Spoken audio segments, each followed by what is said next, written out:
Peace, peace, peace. Welcome back to my channel. For those of you who don't know, it's your boy Vic Slang Hope, and I got another video for y'all. But before I even get into this video, you already know what to do. If you're rocking with me, if you like my content, you can subscribe to the channel, right? So you can stay up to date on my videos.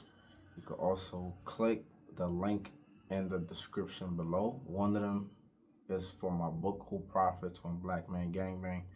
The other one is for a documentary that I'm in, We Came to Heal. Shout outs to Holla.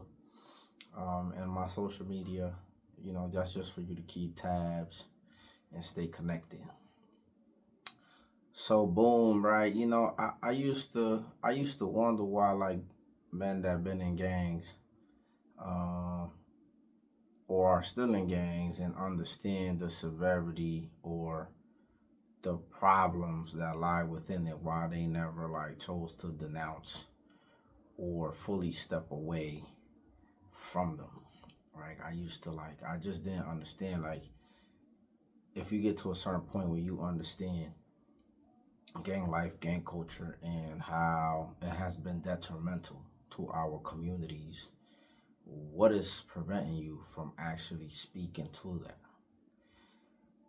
And then it hit me, right? Like, a lot of dudes is not going to do that because that's the only identity they have.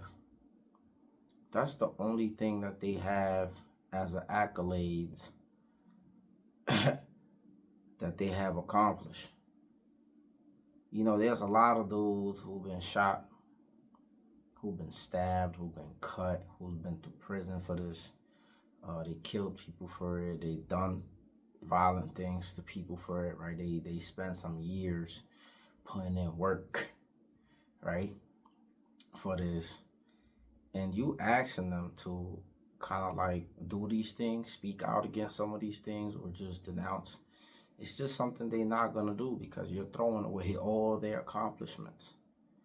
A lot of dudes ain't have no accomplishments but being the neighborhood bullies. A lot of dudes don't got no accomplishments but being the man who caused the most violence in the community, who got the most hours standing on the block corner, who got the most slashes, shootings, and like, these are the things that a lot of these dudes have a badge of honor. I'm not even gonna say a lot of these dudes, because a lot of these dudes just be around just to be around. But for some dudes, it's hard to just throw all of that away. That's how they're looking at it, right? They're looking at it like, you hear dudes talk when they comparing certain things, when they try to like belittle one another, it's about, I put in more work than you. What they really saying is, I done more harm than you. I've done more harm than you in my community. I violated more people. I put in more years. I did more XYZ. This is what they're walking around with. Because a lot of them can't say like, yeah, I graduated school. I started a business in the community. I helped XYZ amount of students, or I helped XYZ amount of residents in the community do XYZ with this kind of project. Or I go to the community board meetings, or I do XYZ, or I help voter registration, whatever, right? Like, they can't speak to any other accomplishments except these things that tie them to the gang. And this has been their identity. You think they're gonna get rid of what they feel like makes them who they are? And I kind of get it. Nah, I don't. I can't even, nah, I don't. I see where they coming from, but I could never hold on to something once I know like the ramifications and the implications that it has had, not only in my life, but also on the community. Countless black men being fed to the system. Like, I can't just sit around and act like that's not a thing, like that's not happening, because I want to hold on to some weird hood legacy. I don't even want to be known for like the stuff I did. I don't even want nobody saluting me. Like, yeah, man, you put on like you know, I hear dudes when they say that, but like deep down, it's like, bro, I want to be known for something else. I want to be known for my redemption story. I want to be known as somebody that like, yo, he got his life together and he was trying to contribute in a positive way to the community. I don't want to be known for like 10 years ago, 15 years ago, however long ago, yeah, he was out here putting pain or whatever other situations I might have had after that time I did. I don't want to be known for that type of stuff. I don't. I don't want to glorify that stuff. I don't want people to respect me because of that. We should be respecting one another just because. That's not the legacy I want. And if they do add that when they talk about me, I also want them to add about the redemption. I don't want them just to talk about the negative. I want them to only mention the negative as a pre-existing thing to what I did after that and how I shifted. And it's very interesting, right? Because I sat there and I remember when I was locked up, and you know, whenever my situation happened, and I was with one of the homeboys, and I remember when the homeboys came to see us, and they was like, we was sitting on the visiting floor, the dance floor, right? And one of the, you know, the homeboys, they said, some of y'all know my story, and then the homeboys was like, you know, that we wasn't Crip no more. Like, the people on the outside didn't fuck with us no more because of whatever happened and transpired. So we was basically kind of dropped or whatever, right? And I remember me feeling like, whoa, they did me a favor. You know, and it's funny because like a lot of in my mindset, it was just like, damn, like I really don't rock with the set. After whatever transpired and whatever decisions they made, and how people were like quick to just side against me. And here I was in jail. I'm supposed to hold it down, right?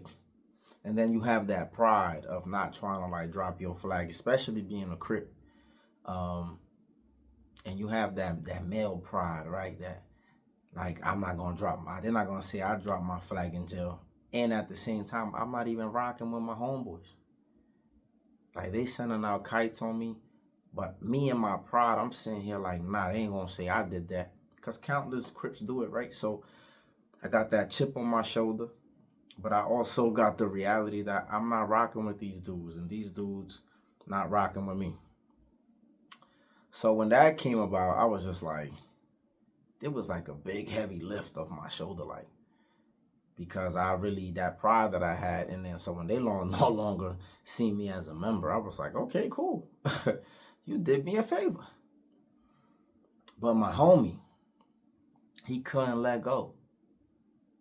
Because that was so much of his identity. In his words, what he said to me, he was just like, I cannot see myself not being Crip. I kind of felt sad for him. I felt bad for him. You know? And I get it. I mean, when you spend so much time doing whatever you did or doing whatever you're doing, and somebody is just coming across like, yo, you ain't this no more. You know?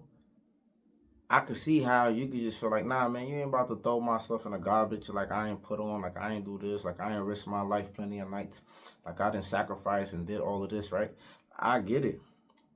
But for me, I was just like, deuces. You feel me? Because it was just like, to me, it was more about principle, man. It was just like, why am I going to fight to be a part of something when this is just part of the game, homie? There's nothing but losers in the game. We don't get rich and move to Miami and live happily ever after. No, these are the stories, right? And there's countless other stories that we don't even hear. And I was just like, but it was so sad to see him feel like, this is my identity, man. This is who I am. Almost like I'm nothing more than this. And I just looked at him like, bro, you bugging. Like, okay, you could take your flag back, homie. But you can't take away the information that I received. I mean, of course, unless you take me away. kill me or whatever. But I still will die with the information that I got, the new knowledge, the insight, the experiences, right? Like certain things you just can't take away from me. But you could have your flag back. You act like you did me something, right? Like, so I don't know. I was just a little more like thoughtful about like, yeah, like about everything that was transpiring. But like thinking fast forward, like you're gonna be around a lot of dudes or just hear a lot of dudes bragging about like I got into more fights than you. I cut more people than you. I shot more people than you. I risked my life more than you. I put in more years. And it's like, this is all they got for them. And it's crazy because this is like some cultural, nasty, disgusting shit that happens in the hood where like, if somebody wants to do the right thing, it might be a little different now, right? Things are definitely changing, but like, dudes will look at you like if you want to do something positive, you a square. You corny. You not cool enough. Look at them dudes, bro. I did. I went away for 7 years, and then like I ain't go back to the hood. And then like the times that I was going back to the, I was seeing dudes like all that time I did. Dudes were still standing on corners, man. Dudes were still like standing in front of the liquor store. They didn't have nothing else going for them but hood stories and drunk nights to talk about. How they was standing in front of the liquor store and they was trying to talk to everything that walked through. Like, this is the sad reality for a lot of folks, man. The sad reality, the revolving doors, the hamster wheel. Man, some of these dudes, this is all they could hold on to. And the young dudes, they following in the footsteps.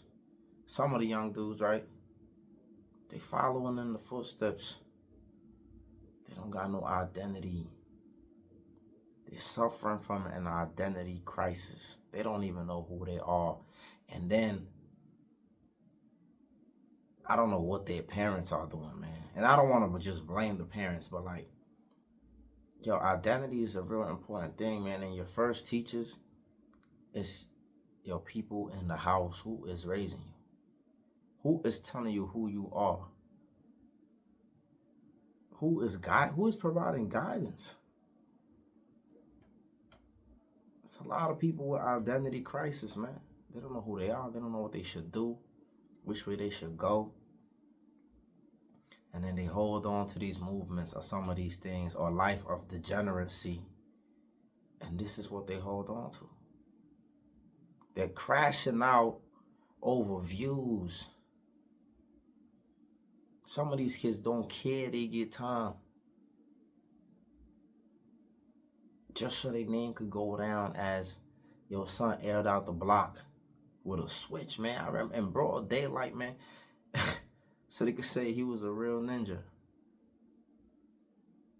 Yo, this is the bragging rights that some of these kids, damn man, free homie, man, he got like 30, but like, yo, he was a real ninja, man. He did that on broad day. So people could talk about you. They might talk about you for a while.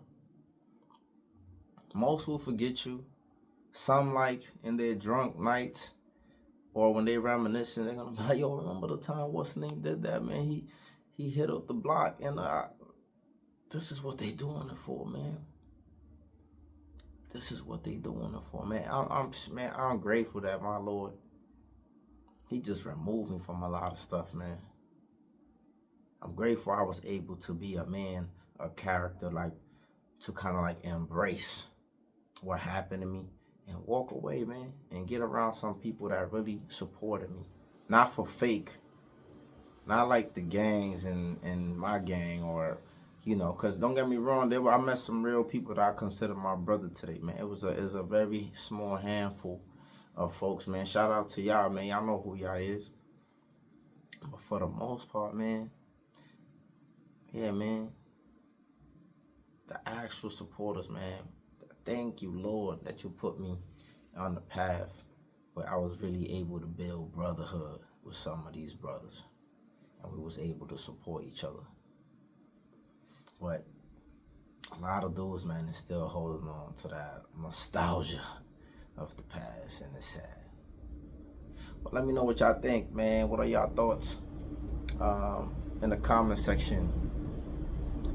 And yeah, man, I'm not here to save the world, but I'm just telling you, I'm just sharing my story and my reflections. And hopefully it could have some people pondering, man, like in the trajectory that they heading, bro. Like, because there's a lot of our folks heading that way, man. Not a lot. I don't want to say a lot. Let me stop. There's a subgroup of young people who they have made like feel like this life is alluring, right? Like this is cool. It's cool to throw your life away. Bro, I see dudes that is homeless, bro, that are around my age, that went to prison, that were gang banging. Nobody helping them, homie. You don't come home and dudes is like, yo, I got a job for you, man. You don't come home and people bless you. And the dudes that do get blessed, you're not even getting put on right. You're not even getting put on most of the time to some legit stuff. You getting put on to like more drugs, more crime. You on parole. Like this is the revolving door. This is the setup. Because dudes come home and do not remove themselves from these people. Your time away should be a reflection. If you did time away, it should be a reflection. Like when I come home, I'm not even gonna be hanging out with these dudes. That's what I did. I did a whole mental shift. Like I was just like, I'm not even gonna be around these dudes. So for you to go through that experience and nobody sending you money like that, nobody visiting you, nobody looking out for your loved ones, for your kids, for your family that you left. And then for you to come home and put yourself right back in those situations, you an idiot. You is a damn idiot. And then dudes get jammed up again. And then they want to go down as the dude that never told. This is the badge of honors these dudes is holding on to. They could never say, I told. I'm going to do my bit again. And dudes is not looking out for you. But you looking forward to somebody to say, but at least I never told and I held my time down. Now you got 2, 3 busy. Like, bro, you don't got no retirement money. No life insurance. They don't even know how they're gonna bury you when you die. But you out here carrying a badge of honor because you hugged the block. And I get it. Some of these dudes, they don't even care. They get to a point, bro, where they realize like it's over for them, or they feel like that, and they just be like, oh well. I see dudes, young dudes, man, they be asking for money. Dudes able-bodied around my age, and I'm not talking about like maybe they develop some mental health thing, but like, yo, dudes be like around my age, dudes that used to gangbang, and I see them, it be sad, man. This be the sad reality. You catch 2 felonies, nobody want to give you an opportunity. And I'm not saying this, listen, this ain't no scare straight. This is the realities of stuff that people don't tell you, man. The things you do as a teenager, as a young person, can come back to bite you in the butt. I got homies, they can't even get like the kind of jobs they want. They gotta stick to working in the warehouse or working jobs that like they take chances on them, like, and the chances they take, they're like, all right, man, I'm gonna give you a shot. This is the life you want to live, homie. Life is hard, homie. Yo, I try to make some money on the side with Uber Eats or DoorDash, aside from the job that I already have, and they denied me because I got a felony, bro. I couldn't make no money on the side with them. You know what I'm saying? Like, and of course, things is different for different people. And things, your story might not be my story, but I'm just telling you, man, it's not peaches and cream when you come home, and if you're trying to do the right thing. So remember some of these things, man. Remember some of these things when that's all you want to hold on to. If that's all you want out your life, cool. Let me know your thoughts in the comment section. Peace.